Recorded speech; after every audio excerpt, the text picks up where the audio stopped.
घबराने की कोई जरूरत नहीं। मेरे बेटे की एंट्री मतलब इन बदमाशों को डिसेंट की। खुद को समझता क्या?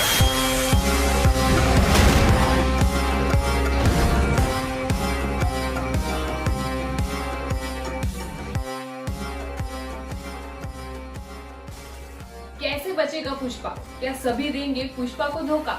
Hello friends, welcome back to your favourite YouTube channel Bolly Grand Studio. मैं पूजा मोड़े आप सभी का स्वागत करती हूँ और आपके लिए लेकर आई हूँ पुष्पा 2 फिल्म से जुड़े कुछ गर्मा गर्म गॉसिप्स। तो इस वीडियो को एंड तक जरूर देखें ताकि आपको भी पता चले कि आखिर फिल्मी दुनिया में पक क्या रहा है। जब फिल्म में विलन ज्यादा हो तो फिल्म का मजा ही कुछ और होता है। ऑडियंस में फिल्म का क्रेज ही कुछ अलग लेवल का देखने को मिलता है। अब जैसे कि हमने केजीएफ और पुष्पा में देखा, वैसे देखा जाए तो इन दोनों भी फिल्मों में हीरो तो कोई था ही नहीं, दोनों भी विलन थे, इंक्लूडिंग पुष्पा और रॉकी भाई। इसीलिए मैंने कहा कि जब विलन ज्यादा होते हैं तो फिल्म का क्रेज कुछ और ही देखने को मिलता है।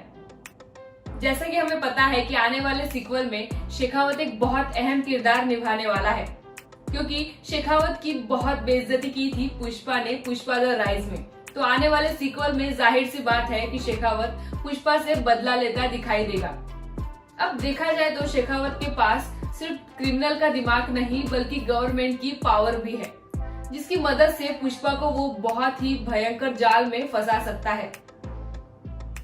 मेरी थियरी में जैसा कि मैंने आपको बताया कि शेखावत जो पुष्पा के सारे दुश्मन होते हैं उनको इकट्ठा करके एक प्लान बनाता है, और इस प्लान में सबसे अहम मोहरा होता है पुष्पा का सौतेला भाई, क्योंकि पुष्पा का सौतेला भाई ही पुष्पा के माँ और श्रीवल्ली को अपने कब्जे में लेकर पुष्पा पर अटैक करने वाला होता है, लेकिन इमोशनल अटैक करने वाला होता है। प्लान के अनुसार पुष्पा का सौतेला भाई उसकी माँ और श्रीवल्ली के दिमाग में ये डालता है कि पुष्पा ने सिंडिकेट ग्रुप को छोड़ देना चाहिए और एक नई जिंदगी की शुरुआत करनी चाहिए। तो पुष्पा को अपनी माँ की बात सुनकर सिंडिकेट ग्रुप को छोड़ना पड़ता है, और वो छोड़ने के बाद पुष्पा के कई सारे दुश्मन बन जाते हैं। अब शेखावत अपनी अगली चाल चलता है। शेखावत और श्रीनू की पत्नी ये दोनों मिलकर पुष्पा के घर के पीछे लाल चंदन की लकड़ियां छुपा देते हैं और उसके घर पर रेड करते हैं। तो अब जाहिर सी बात है कि सारी चीजों में से पुष्पा अनजान था, तो इसीलिए पुष्पा किसी को रोकता भी नहीं है और सीधा रेड करने देता है। तो ऐसे में उसके घर के पीछे लाल चंदन की लकड़ियां मिल जाती है और पुष्पा हो जाता है अरेस्ट।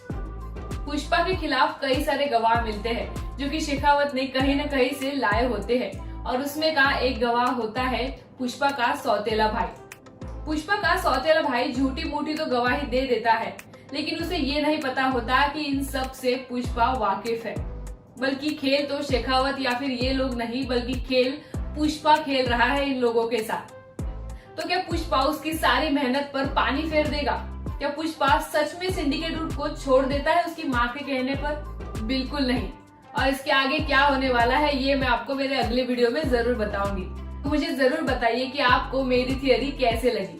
कमेंट बॉक्स में कमेंट करके बता सकते हैं। इस वीडियो को लाइक और शेयर करें। चैनल को तो आपने सब्सक्राइब कर ही दिया होगा। तो चलिए जल्दी मिलते हैं और नए गॉसिप के साथ। तब तक के लिए बाय बाय।